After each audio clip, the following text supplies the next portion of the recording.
They come in, the cartridges themselves will be delivered with a I cherry finally got to post. visit with the Bernalillo County Clerk and the Secretary of State's office, so I made each of them walk through step by step what happens to our votes once we cast them. There were some slight discrepancies in their stories, and some places along the way where data cards might not be totally secure. But overall, I came away thinking they'd been working pretty hard to have double checks and to keep the data intact. That is maintained by the Secretary of State. So we will have the results from the cartridges, we will have the tapes, and then we will also But they still couldn't satisfactorily explain all the anomalies of the last presidential election. the early votes. Literally, to my understanding, was a data entry error, and it just wasn't caught. But if what they said was true, and the people in the system are doing their jobs, then the only obvious way to alter the vote is to have the same software in control of the whole process, so that the results are consistently wrong on the printouts, on the data files, and the cards, and the electronic signature rosters. ES&S sells Unity software that controls everything from start to finish. But it's not clear whether AES, the private contractor that orchestrates our state elections, uses integrated software like this. Since I haven't been able to get their president, Terry Rainey, to talk to me, I stopped into their headquarters in Rio Rancho to try to talk to one of their computer programmers. But the woman at the front desk said no one in the company could talk to the press except the 3 top executives. That might help explain the reception I got from their subcontractor, Auburn Seawolf, which houses and runs the server that holds our election results. I'm sorry, we have no comment. But there is more to know about Seawolf. For starters, they may not even be providing services legally, because there doesn't appear to be any record of a written agreement to hire a subcontractor as required under AES's contract with the state. Attorney Maya West discovered this fact recently when she went poking around to find out more about who runs our elections. She's an attorney, and she just started searching for her own curiosity about who was handling the election, and then... She's an attorney from Taos. Right, you know about this. She called me, yes. Okay, yeah. And we've gone through the AES contract, and it's her opinion that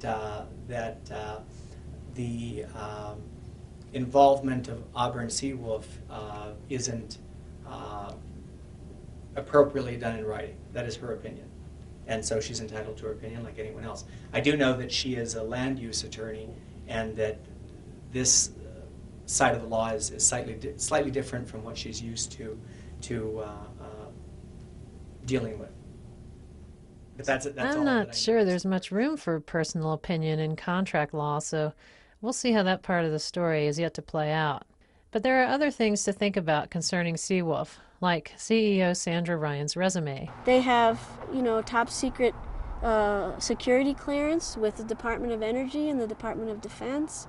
Formerly worked for SAIC, which is, a company that was the think tank behind the Iraq War. There's a lot of military defense ties to some of these private companies, including Seawolf. So there's right there a potential for conflict of interest, for them to be the ones handling our data on election night, when there's a lot at stake for the military in the outcome of elections. And I also have to wonder, after my visit to the Secretary of State, are there some things that these folks will not let themselves even imagine?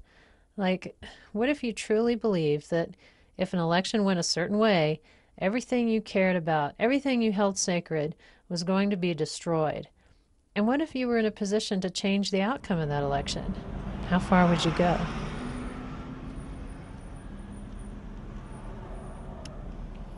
ES&S and Diebold are the 2 biggest voting machine companies, together accounting for about 80% of the vote. The companies are owned by 2 brothers with Republican and Christian Reconstructionist affiliations. Christian Reconstructionists want biblical law to replace the U.S. Constitution, and that leaves little room for democracy. I do think that we need to move away from the privatization of election services, not only here in New Mexico, but nationally. I think that AES is a very reputable company that does a very good job, but I do think that we need to start putting more of the actual election process, particularly the programming of the cards, could be in the hands of the county clerks. Voting machines aren't just run by software.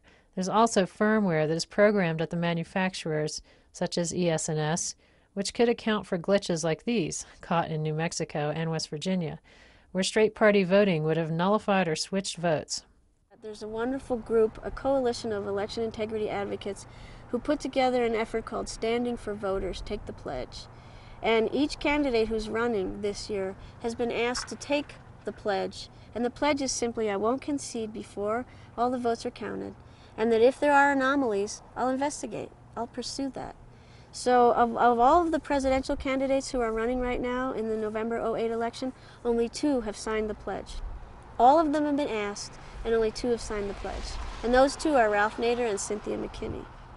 Now, if Obama's folks are on it, and they think they've got all their bases covered and that they're going to pursue legal action if there's a problem, then sign the pledge. There's nothing to it. It's just like you're making a commitment to election integrity. It's pretty simple.